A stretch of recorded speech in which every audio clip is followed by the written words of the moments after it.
Lady Mechanika est de retour les amis, et oui, Joey Benitez revient sur Kickstarter. Dans un premier temps, je vais vous expliquer un petit peu le calendrier des événements avec la deuxième partie de la série Lady Mechanika The Devil in the Lake. Le premier numéro est déjà sorti.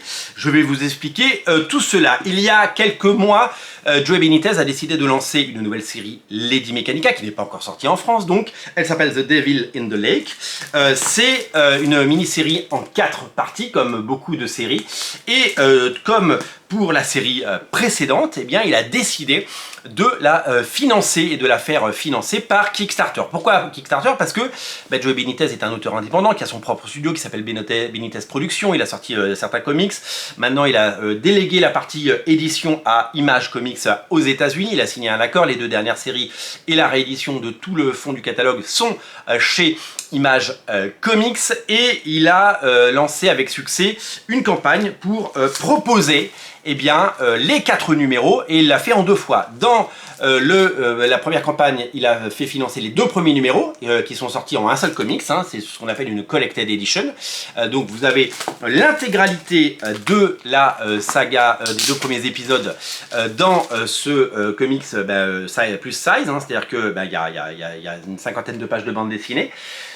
Donc c'est l'occasion de redécouvrir cette série. Ça a été financé avec succès puisque la première partie a rapporté 114 000 $. Avec 114 000 $, il peut éditer le comics, il peut l'envoyer aux gens qui l'ont commandé, comme moi. Il peut également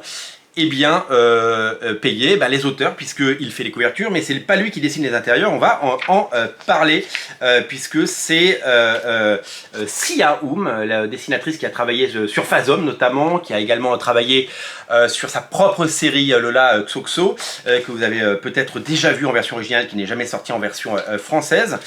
C'est une autrice absolument géniale dont on va reparler très bientôt. Donc, la première campagne, c'était pour les épisodes 1 et 2, donc réunis dans un seul numéro. À San Diego l'année dernière, ça date déjà d'il y a un an, il a sorti le premier numéro tout seul, dans une édition à 500 exemplaires, parce que quand on arrive en convention, il faut toujours avoir un petit truc à vendre. Mais où étaient les épisodes 3 et 4, puisque nous ne les avions pas? Les épisodes 3 et 4, ils sont actuellement en financement sur Kickstarter, donc 4 numéros, donc publié dans 2 bouquins, donc 2 campagnes. Une campagne qui a rapporté 114 000 $.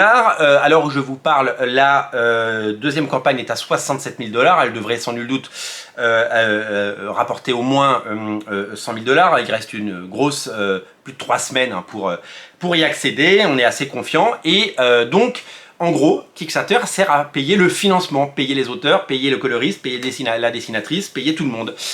Et à partir de là, le comics s'est mis en circuit de distribution. Vous allez me dire, mais pourquoi il ne le fait pas directement chez Image Comics? Pourquoi il ne fait pas les 100 pages, et pourquoi il ne les met pas chez Image Comics, plutôt que s'embêter à faire un Kickstarter? Quand vous travaillez pour Image Comics, c'est pas un éditeur qui vous paye des avances. Image Comics, c'est juste un éditeur qui édite les bouquins, qui s'occupe de l'impression, qui prend un pourcentage des recettes, et c'est à vous de financer votre propre bouquin. Donc si Joey Benitez avait dû financer sur ses propres deniers 100 pages, payer 100 pages de dessin à Sia donc ça lui aurait coûté 100 pages, je ne sais pas à combien elle prend la page, mais admettons qu'elle prenne 300 $ par page, il aurait fallu trouver cet argent. Et puis après, le bouquin aurait été mis en distribution avec le marché qui est très difficile, et Lady Mechanika est une série qui a toujours bien marché, mais c'est des ventes autour de 10-15 000 exemplaires au numéro, en tout cas pour le premier numéro, 10-15 000 exemplaires sur un comics à 4 $ où l'auteur ne récupère que 10%, ce n'est pas assez pour financer tout ça. Donc il faut trouver des moyens pour financer le bouquin avant qu'il ne sorte, et donc Kickstarter est un des meilleurs moyens, d'autant que Kickstarter propose des variantes de cover que vous ne retrouvez pas chez Image Comics. Donc l'étape numéro 1, c'est Kickstarter. Kickstarter, donc la première campagne 114 000 $, la deuxième 67 000 $, les 4 numéros sont financés, ils sont dessinés, ils existent. À partir de septembre 2024, et oui, dans quelques semaines seulement, le premier numéro, donc celui-là, arrivera avec une autre couverture chez Image Comics. Donc une fois que c'est financé, c'est le plus, c'est des ventes en plus. Il y a des gens qui l'ont précommandé et qui l'ont reçu et qui vont le recevoir sur Kickstarter, et les gens qui ne vont pas sur Kickstarter mais qui vont en boutique pourront avoir bien, les 4 numéros, puisqu'ils vont sortir septembre, octobre, novembre et décembre, tout est prêt, et donc on aura tout ça. Le matériel étant prêt, Glénat Comics s'est positionné pour pouvoir le sortir. Alors maintenant, il va falloir le faire rentrer dans le calendrier. J'ai contacté Glénat la semaine dernière et ils m'ont dit que pour le premier trimestre, c'était impossible parce que le catalogue était totalement bouclé et qu'ils allaient essayer de le caler pour le deuxième trimestre 2025. On attend la confirmation, on parle du mois d'avril. Est-ce qu'on sera prêt? C'est à définir.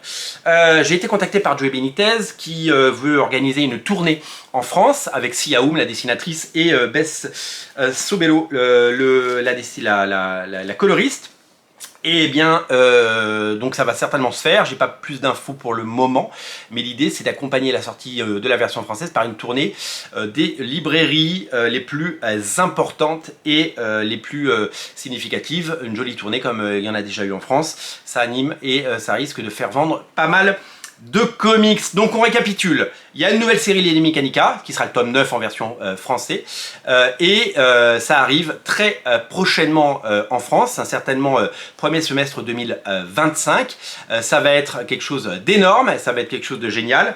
C'est dessiné par Sia Aoum, c'est scénarisé par Marcia Chen et Joey Benitez. J'ai déjà la chance d'avoir donc les 2 premiers numéros. J'ai le premier numéro en single et j'ai le numéro 1 et 2 donc dans ces Collected Edition. Je vais certainement m'occuper du financement de la seconde partie, parce que j'aimerais bien avoir ces couvertures exclusives Kickstarter qu'on ne retrouvera pas ensuite dans les versions Image Comics, et je prendrai certainement derrière les versions Image Comics parce que je me connais, je suis capable de les prendre. Voilà, donc Lady Mechanica est de retour sur Kickstarter en ce moment, en septembre chez Image Comics et en 2025 en France pour une nouvelle série qui pour le moment est magnifique, hein. Le dessin de Sia Aoum est tout simplement exceptionnel, et j'ai vu que Joey Benitez dessinait pas mal de choses en ce moment sur ses réseaux sociaux.